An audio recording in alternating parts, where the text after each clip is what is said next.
ইজারা প্রক্রিয়া বাতিল ও বদলি প্রত্যাহারের দাবিতে ধর্মঘটের ডাক দিয়েছে চট্টগ্রাম বন্দরের শ্রমিক সংগঠনগুলো।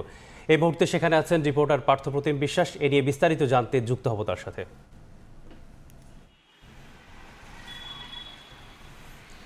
চট্টগ্রাম বন্দরের অচলাবস্থা কিন্তু আমরা দেখছি আরও দীর্ঘ হচ্ছে। তার কারণ হচ্ছে গত 3 দিন ধরে 8 ঘন্টা করে কর্মবিরতি পালন করে আসছিল শ্রমিক সংগঠনগুলো, এবং আজকে থেকে কিন্তু 24 ঘন্টার কর্মবিরতির ডাক দেওয়া হয়েছে। এবং সকাল থেকেই আমরা 4 নম্বর গেট সহ বিভিন্ন গেটের সামনে ছিলাম, এবং সেক্ষেত্রে বন্দরের অন্যান্য স্বাভাবিক সময়ে যে ধরনের কাজ বা গাড়ি ঢোকার সহ যে ধরনের দেখা যায়, আজকে কিন্তু সেই ধরনের কোনো অবস্থা দেখা যায়নি। এবং এর ফলে অচলাবস্থার কারণে কন্টেইনার ও বাল্ক কার্গোবাহী জাহাজের জেটিতে অবস্থানকাল কিন্তু আরও বেড়েছে, এবং পণ্য লোডিং আনলোডিং ও ডেলিভারি যে ধীরগতির কারণে জাহাজ নির্ধারিত সময়ে কিন্তু জেটি ছাড়তে পারছে না। এতে আমদানি রপ্তানি কার্যক্রম কিন্তু ব্যাহত হয়ে দেশের অর্থনীতিও কিন্তু ক্ষতিগ্রস্ত হচ্ছে।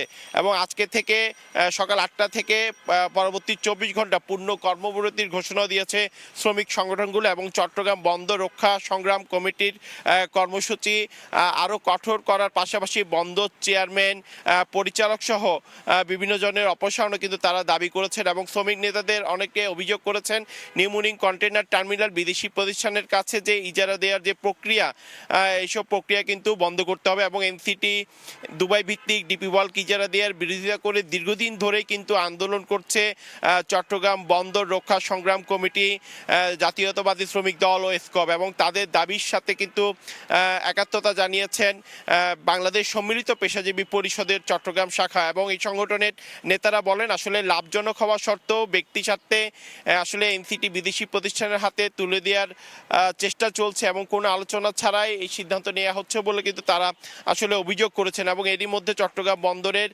শ্রমিকদের কর্মবিরতি চলমান অবস্থায় বন্দর কর্তৃপক্ষ 16 জন শ্রমিক কর্মচারীকে ঢাকা আইসিডি ও নারায়ণগঞ্জের পানগা টার্মিনালও কিন্তু বদলি করেছিল। এবং গতকাল সোমবার তাদের মধ্যে একজনকে বাদ দিয়ে বাকি 15 জনের মধ্যে 8 জনকে পায়রা বন্দর ও বাকি 7 জনকে মংলা বন্দরে বদলির আদেশ জারি করেছিল।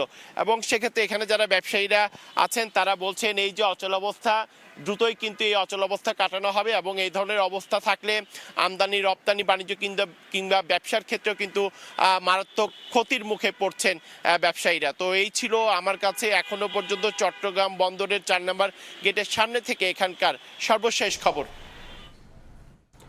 সহকর্মী পার্থপ্রতিম বিশ্বাস যুক্ত ছিলেন চট্টগ্রাম থেকে।